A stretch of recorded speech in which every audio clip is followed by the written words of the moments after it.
welcome to Fermentation Lab. This will be part 1 or A, the first part, where we're going to set it up. So we are going to make sourdough bread, which is really unfortunate that we can't do in the real lab because that's a really favorite for everyone because we get to taste it at the end. So that's very unfortunate. So how do we make sourdough bread? Well, we have what's called a sourdough starter. And this one I've had for at least 10 years. I made this myself. And the way you make it is you basically just take grains like wheat, or you can use rye, you can use any grain.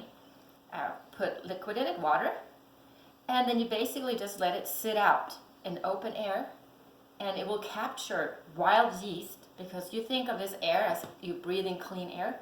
There's bacteria, there's yeast, molds, everything's floating around in the air. So I'll be able to capture now the wild yeast, which I did, and bacteria. So the main bacteria here is lactobacillus, which is going to make lactic acid. It's going to convert sugar into lactic acid. And that's why we have that sour taste in sourdough bread. Now I did not want this to mold, so what I did is, like the second day or so when I made this, I added some orange juice to it to lower the pH. That way mold did not grow in it. So I had this perfectly for more than 10 years. So what I do is I just take some out when I'm going to use it. And actually I can put some in here now, because we're going to be using it here very shortly. My mixers, I'm just going to take some out, and then I will replace, what I take out, I'll just replace with water and then some more flour. So, alright. Now you can make our sourdough just with a starter. It's just going to take a little bit longer because the yeast needs to multiply. So you can do it and it tastes delicious. It takes about 2 days. But we're going to cheat a little bit, and we're going to add some commercial yeast, which probably all of you have seen before. It is freeze-dried, so it looks like little particles like this. There's fresh yeast too, but it's not as easy to find. But this will last forever in the refrigerator. So what we're going to do is we're going to dissolve it, we're going to wake it up. So in order to wake it up, we need water. And I've done this for so many years, I don't really need to measure, but the temperature of the water should be about 105 degrees. And I can feel that. So we're going to add our yeast. And I'm also going to add a little bit of salt and sugar, which is not necessary. Salt, of course, is going to make it taste better.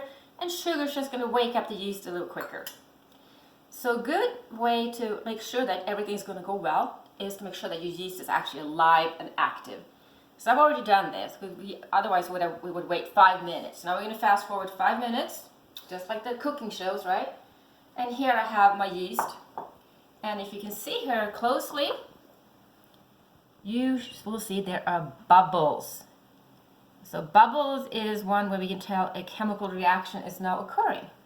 So think about that. What is happening? What are the bubbles? That's one of the questions on the lab. And then if you have trouble figuring out, we're going to have a live session as well. So then you can ask me that question. All right, so we're going to add this to our starter. Like that. And now we're going to add flour. Now there's 3 types of flour. The flour I'm going to use is bread flour.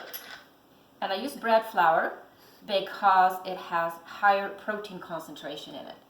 All-purpose is like the intermediate protein content.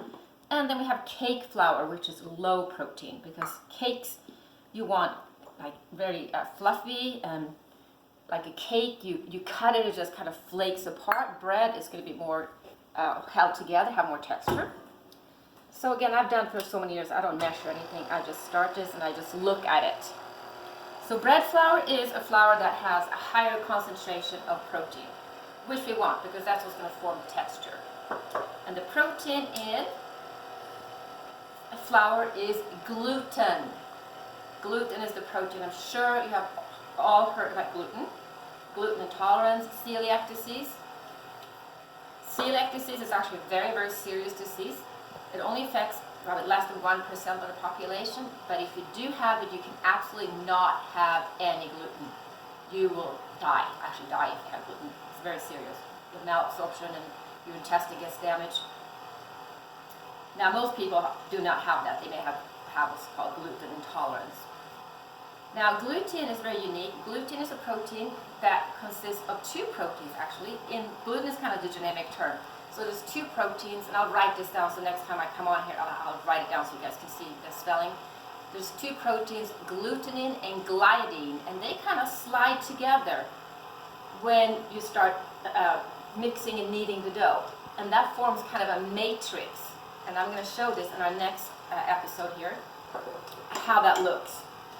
So what I'm going to do now, I'm just going to mix this in for a few minutes.